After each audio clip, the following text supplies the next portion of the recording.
bentuk-bentuk sumber belajar dan bahan ajar. Adapun tujuan pembelajaran adalah mahasiswa mampu menyebutkan dan menjelaskan sumber-sumber belajar. Berikut juga terkait dengan bahan ajar.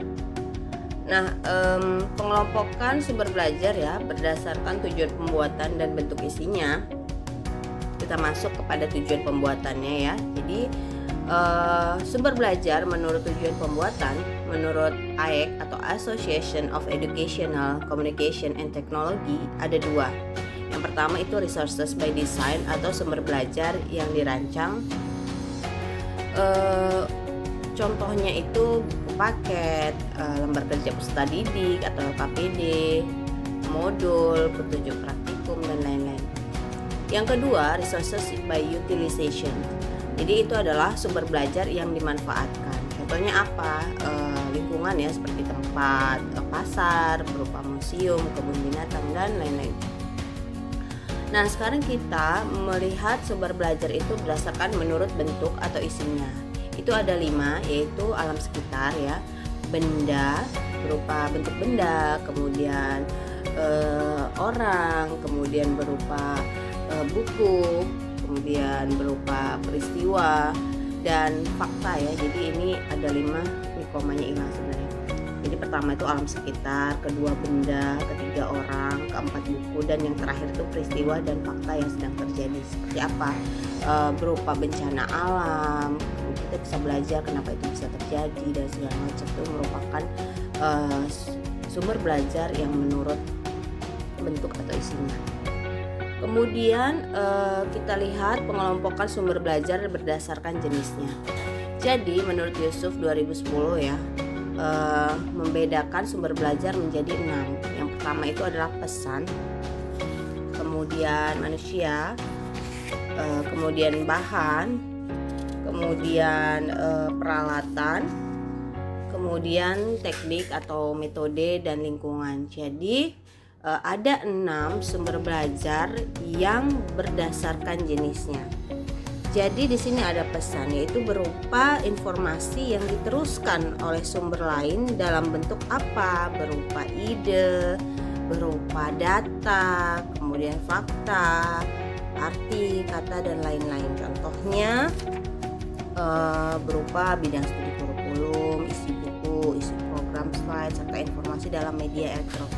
Biasanya kalau kita menemukan atau membaca hasil-hasil jurnal penelitian, mereka itu memberikan apa informasi berupa data ya, kemudian harus seperti apa dan bagaimana ke depannya. Nah, seperti itu, atau kalian ingin melanjutkan tentang penelitian tersebut dan harus seperti apa. Jadi ada berupa pesan-pesan ataupun informasi berupa data yang kita perlukan dan kita butuhkan.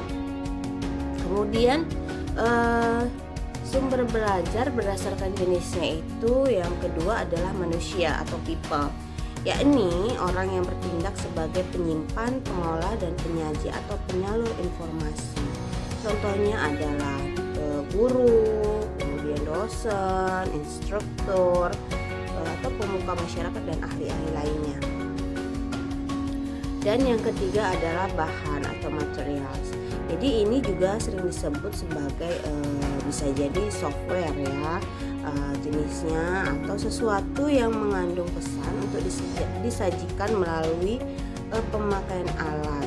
Jadi ini adalah materi-materi yang bisa kita pakai untuk belajar. Contohnya bisa jadi di sini adalah film ya, film bingkai, yang kemudian buku, kemudian majalah atau beberapa bahan atau materi yang lain. Jadi kita bisa pakai materi itu sebagai sumber belajar. Kemudian peralatan atau device, sumber belajar berdasarkan jenisnya yaitu peralatan atau device. Jadi disebut juga perangkat keras. Jadi kalau tadi itu material itu berupa software, yang ini adalah hardware. Contohnya itu berbagai jenis proyektor seperti komputer juga salah satunya. Nah, yang berikutnya adalah teknik atau metode ya, yakni prosedur atau acuan yang dipersiapkan untuk menggunakan bahan, peralatan dan lingkungan guna menyampaikan pesan.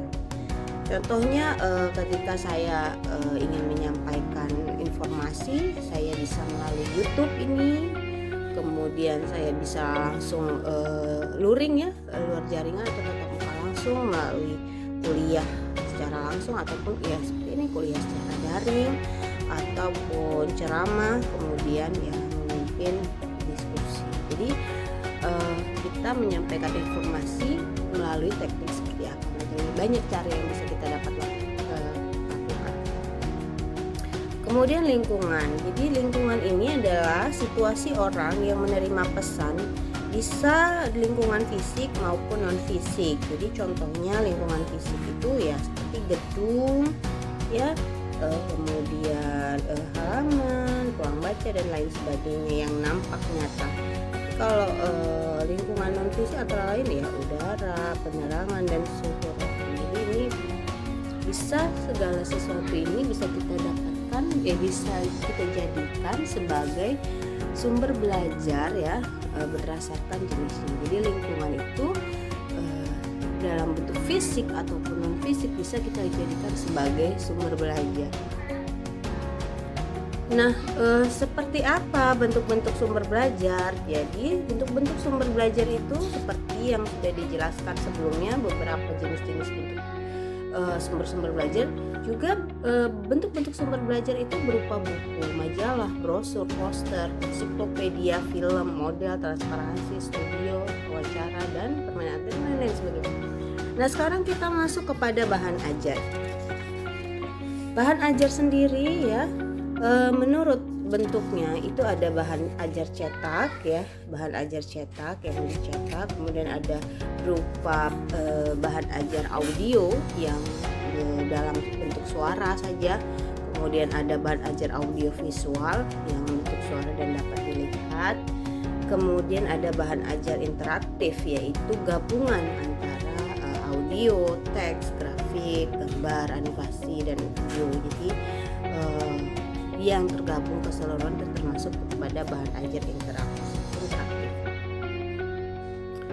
Nah, bahan ajar menurut cara kerjanya dibedakan menjadi beberapa, seperti bahan ajar yang tidak diproyeksikan.